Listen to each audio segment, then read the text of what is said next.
Hello mga ka-farming! Welcome to my vlog and welcome to Antonio Di Charlie Farm.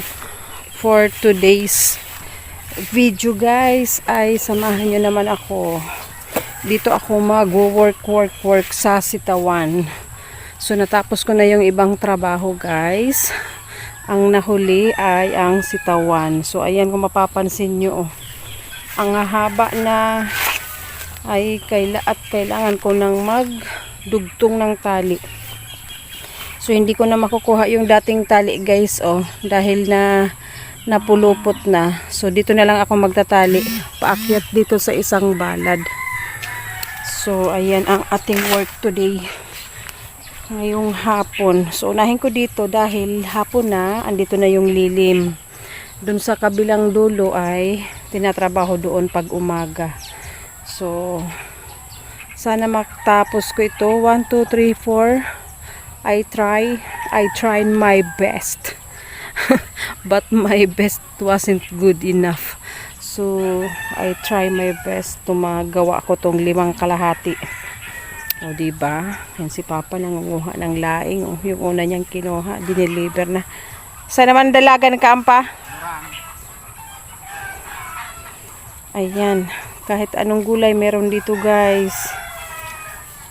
Mamili ka lang ng gulay.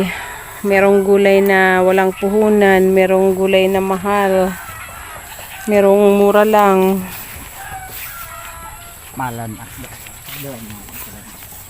Ayan, mag-start na ako guys. Dito ako muna sa kabilang side at malilim pa.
Ayan guys, nakadalawa lang ako. Ito pa ang natitira 3 poste or 3 line.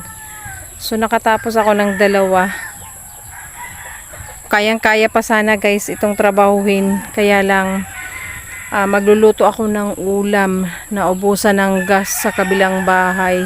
So andyan na nakasabit na nga yung manok. Mag-aadobo ako ng manok. Naubusan ng gas doon kila Miles. Kaya dito na ako magluto ng ulam. Ayan maliwanag pa sana palubog pa lang ang araw.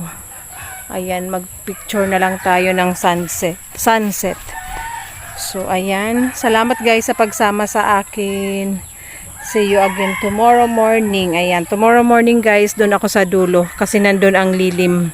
Kasi ang silangan dito sa likod ko ang lubugan. So bukas ng umaga doon ako sa kabila para nandun naman yung lilim. Hindi kailangang buwis buhay na magbilad tayo dyan. Kung saan yung walang init doon tayo magtrabaho guys. So ayan. See you tomorrow. Bye bye guys. Bye bye.